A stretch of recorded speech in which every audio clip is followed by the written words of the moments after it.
Welcome to the World Cup Coast to Coast podcast brought to you by thelines.com. Coming to you still on vacation in Belgium, much closer to my friend Dan Tracy over here. How are you today, Dan? Yeah, very well, thank you. How are you on your European tour? I continue to traipse the European countryside here. Yeah, like you said, I'm currently in Belgium. Wi-Fi working strong, though, so very happy to say. I have been continuing to follow along with everything sports, much to the dismay of my wife, who's not thrilled with the amount of time I'm spending talking about sports on our vacation out here. But it's what I do. I couldn't live without it. So I'm happy to say we are now moved on to our third day of matches that we're looking at here, Dan. There's four, right? Each. We're looking at E and F, so two matches from each of these groups that we'll be looking at. Definitely want to make sure to like and subscribe to that page as well. We're continuing to bring you these game videos each and every week of this, leading right up to the World Cup. Once we get into the World Cup as well, we'll continue to try to bring you the game videos as well. Lots to talk about, Dan, here in football, as they say, which I'll continue to call it for everybody, since that's what they call it around the world. But plenty to talk about. I know for those who might be a little bit new to betting on football or soccer here, there are a bunch of different ways that we can look at these things. Obviously, with the propensity for draws, there are a few more interesting ways to bet on this game and games in general. So just want to make sure that you kind of check that stuff out. We've got plenty of that from Dan on thelines.com. That's where we have all of our great written content and our odds checker, odds finder tool that you can go ahead and use to make sure you're shopping these lines for all these games to the best of your ability in these U.S. sports books. Dan, game one of that day three matches in the World Cup will be Morocco and Croatia. And just looking at a couple of the odds for this game real quick before I ask you a few questions about it. Looking at the Morocco-Croatia game here, obviously Croatia favored as they are likely to come out of this group alongside Belgium right now. Minus 115 for Croatia there on the money line. A draw is plus 220. Morocco is plus 360 there if you do want to put some money on them. So where do you look at this game? I mean, minus 115 for Croatia to win this game outright. It is a game that I think we both think and they know that they need to win to really, maintain that hold on just really needing to either tie Belgium or not even, put themselves in a position to not even need to beat the Belgians. That takes beating a team like Morocco first and foremost. Yeah, absolutely. I mean, the race to top Group A is going to be not just important because you want to finish top of the group, but the effect it's going to have to the round of 16, who you might meet, that being potentially Germany or Spain. So you don't really want to be languishing in second. So a win to start off is going to be vitally important. You're right in the sense that minus 115 doesn't really get the pulses racing, but at the same time, it's just a kind of logical bet, really. Sometimes you just have to go with these unders odds to just build up a bit of money, beat their sports books at their own game, so to speak. So we always try to find a little bit more value, though, don't we? And I feel that with Croatia, they got to the final 2 years ago. Most of their squad is still intact, so it's an ageing squad, and you wonder how much attacking prowess they've got. They're still very handy, but don't get me wrong, they might not have the same kind of edge as the Belgian side or the Spain-Germany that might meet in the following round. Therefore, with 3 of their last 5 outings ending in under 2.5 goals, I think the perfect starting point for their World Cup pursuit will be under 2.5 total goals and a Croatia win at odds of 2.45. Interesting, yeah. And that would put you in a good position, like you said. I mean, you can get a bit creative with this game if you feel so inclined. I would say under as well. To your point, with the way that you saw sort of Croatia get into this match, and you expect them to really control. I think the possession first and foremost, and most importantly. And if they are happy to sort of keep possession of the ball, especially let's say that they do put in somewhat of an early goal, I think you can feel pretty good about them resting on their laurels at that point and not feeling much pressure from the Moroccan side to feel the need to really put another one in. Maybe you get 2 goals max, but there's not much of a reason to feel as though the Croatians will feel a strong need to score a third goal, especially at that point, which is I think the game theory that we're both using here. So I would support that claim there. Moving on to the other game here, next game on this third day here, Group E as well. We've got Belgium and Canada, right? And so we're talking about the favorite to come out of this group in Belgium. We talked about them obviously a bunch when we talk about this group. We spent a good amount of time on them. I currently reside in the place where we're talking about them, which is funny, as I was also in France when we were talking about the French. I similarly am going to probably should close the window as I'm about to say what I am in terms of Belgium and the way that they are, sort of set up for this World Cup. Let me be honest with you. I also saw Canada, and this is, we've talked about this as well. I'm on one side of the world normally, right, in that hemisphere where I'm watching teams like Canada and Mexico play against the U.S. Obviously, my most recent memory of Canada, one of my most recent memories is them beating the U.S. to start qualifying straight up at a time when the U.S. was also a different squad. But that Canada team proved that they belong in this World Cup. To be honest, we thought it might be a fluke at first, and they maintained that, their resiliency throughout. Not exactly, a team that you expect necessarily to put up a ton of goals. But to be honest, let me put it this way and ask you a question. Am I insane to think that this might be the game where the favorite to win the group of all of these favorites, right? This might be the one who's most in jeopardy on day one of their World Cup trials. Potentially. I know where you're going. It's a very romantic story if Canada can shock the world. I know Belgium have got a golden generation which is losing its shine somewhat, but they've still got the likes of Jan Vertonghen and Toby Alderweireld at the back, and I'm not sure if Canada can really land a knockout blow, so to speak.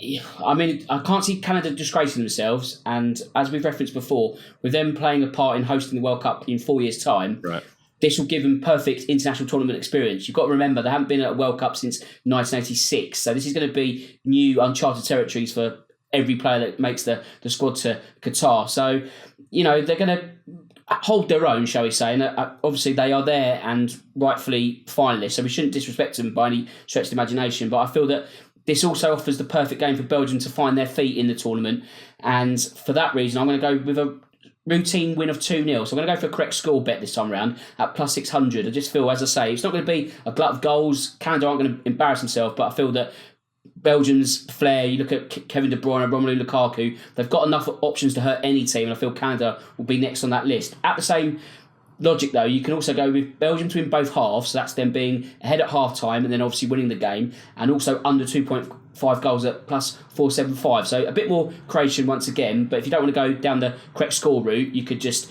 be a bit more fanciful and go for that route instead. So there's a couple of options there, but ultimately Belgium will come out on top. I would agree. I'm spelling caution in what I've said so far in terms of betting upon the Red Devils here. Minus 285 is their money line, so obviously there's an expectation for them to win. I would say the reason that you feel good about them is their strength is their attack. And really, even the strength of the attack from the Canadians really seems to stem from their back line, with Alphonso Davies being the most dangerous player running up the left side of the pitch, right? But he's also coming all the way from the back. I do think he's like to sort of ignite a goal against the Belgians, where, if we talk about an Achilles heel at this point, it's been the steadiest portion of their team for the years that they've been in the golden era in the defense. And Alderweireld, Vertonghen, especially Vertonghen, and the way that they've not only been the best, two of the best defenders in the world in the World Cups that they've played in, but they've remained they've been two of the best in the Premier League as well, and proven that they can do it against the best year in and year out. They are now 4 years older than last time, in their late 30s. No disrespect to those in their late 30s, but it's not where you want to be when you need to defend against a man like Davies, who's running 40 meters in roughly 4 seconds, right? 4.5 seconds. So that would be why I would think this game might open up a bit, and I'd be a little bit scared to bet on anything less than at least 3 goals. To be honest, I think we've seen the Belgians come out and love to attack, and I think that could open things up, but I wouldn't be upset with them if they're going to win by 2 goals. I think them leading at both halves, the half and the end of the game, is a good way to increase some of those odds if you want to make some money off Belgium in that sense. So let's move on to the third game here as we move on to the next group as well, Dan, and we start talking about this group of death, right? Like, I think we all have to agree here that Group E and Spain and Germany in the same spot, even alongside Japan and even a Costa Rica team that you don't feel strongly about. But this is the best group, right? And you might say that even if you do come out of this group and for the other side in terms of Belgium or Croatia, you're not exactly going to get an easy matchup no matter what it is, right? So to look at the first match here of the day on this, the third match and first for this group here, Germany and Japan, really, really great group here, a really great start to Group F, as there was always going to be whichever team Japan played was likely, right, when it's Germany or Spain, these are going to be pretty good matches. So talk to me about what you see for Japan and And I guess, what are you looking at to bet on? But also, if Japan is going to put up a fight, what does that look like? Well, this is the big question, really, isn't it? I think Japan are going to struggle. I mean, you look at the natural order of Group F, and it does look like the Europeans at the top and Japan and Costa Rica in the second half of the table. However, Japan have got very neat attackers. They've got the likes of Mitoma at Brighton. He's a very handful at the moment. He's sort of just coming to prominence in the Premier League, and he's catching the eye, and he might just use that form to go to the World Cup. Problem that Japan always have is just that they don't quite have enough skill and strength about them in the middle of the park and at the back. It's kind of, they can get bullied quite easily, and that's my fear, that Germany and Spain, they are on a different level, and I feel that Group F and the quest to finish top is going to be an arms race. It's going to be a quest for goals. If you imagine that both teams earn 9 points, it could come down to goal difference. Therefore, with these matches, and then say Germany, Costa Rica, Spain, Japan, you're looking at stocking up. So with that in mind, I'm going with Germany and over. Well, actually, no. At first, I'm going to go with just over 3.5 goals in total. So that's plus 160, and that's not even factoring a German win. So if we add that to the menu as well, you can get a German win and over 3.5 goals at plus 200. But at the same time, it could be a massive rout. Germany could go wild. Germany could score 4 on their own, regardless of what Japan score. And if you're confident that Germany are going to get 4 or more, you can get plus 400. So I've got a hunt for goals, and my nose is pointing me towards Germany. And I feel that it's going to be bad news for Japanese supporters, but great news for the Germans. I mean, there's plenty of ways to find value with that theory, right? Because you like you said, you can get the Germans to win out here. If you're looking at DraftKings, you can get the Germans to win in over 2.5 goals, even money. Feel pretty good about that if you think the Germans are going to get at least 2, if not 3 on their own. As you mentioned, if they open things up, they're going to be thirsty for blood, as will the Spanish in the same fashion. I don't think the Japanese will be as look, like you said, the strength of their team's not in their defense, for to be certain. But I do think that they at least pose enough of a threat that they could put a goal in the back of the net on their own, that you don't feel great about a 2-goal lead if you're the Germans. So slightly differently than where I think the Croatians are not even a little bit scared of the Moroccans should they go up 2 goals and they can rest back and easy.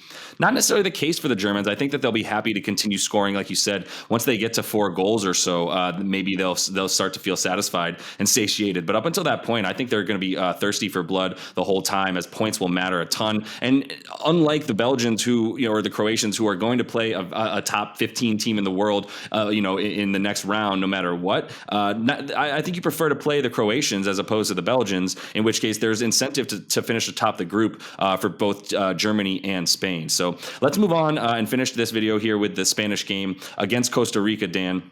Another game where I don't know how much fight you really expect from the Costa Ricans, who, to be honest, feel as though they've sort of limped into this tournament. In years past, they might have had a couple of goal scorers and threatening players, but at minus 525 for the Spanish side here on the money line, it's clear that they're one of the biggest favorites to open the tournament. How do you find value to bet on this game? I think you use a similar approach, if not the same approach, to the game we've just discussed, really. So, as I say, Germany and Spain are going to try and outgun each other in terms of total goals scored. That could be the tiebreaker for who finishes top of the group. And as we said earlier, that's going to shape who they meet in the round of 16 between Belgium and Croatia. So these 2 groups are going to have such a fascinating interchange as to the combinations. It's really going to be vitally important about big wins. So, really, just the same kind of bets. In terms of Spain, you can back over 3.5 goals in the game itself at plus 195. So that's a good starting point.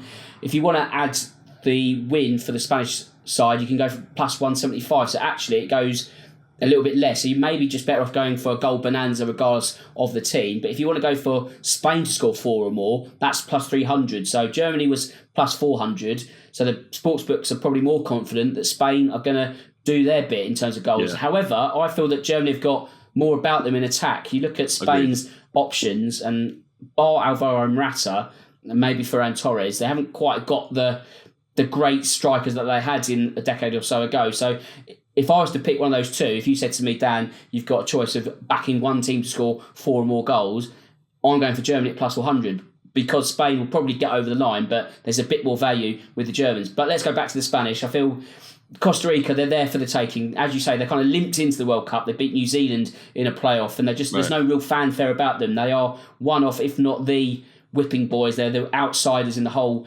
outright market. So, we talk about teams not disgracing themselves. It could be a bit of a bloodbath for Costa Rica, and therefore I'm going to go big on Spain as well. Agreed. In this group of death, it's almost like total war, and obviously both teams that sit atop the group, feel a little bit sort of of an injustice, right, having to play against each other.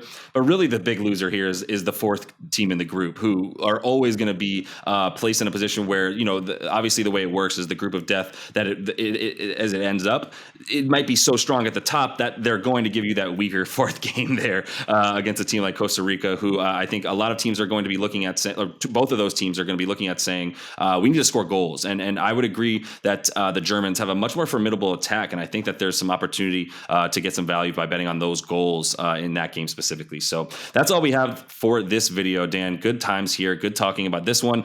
This is day 3. We are going to be coming back with day 4. Make sure you hit up thelines.com. Dan continues to write about every single game, every single group, with some great content on there as well. And like I said, always have our odds finder tool, so you can make sure that you're shopping these World Cup lines and all these different types of bets that you can make across these US sports books. So until we see you next, happy betting.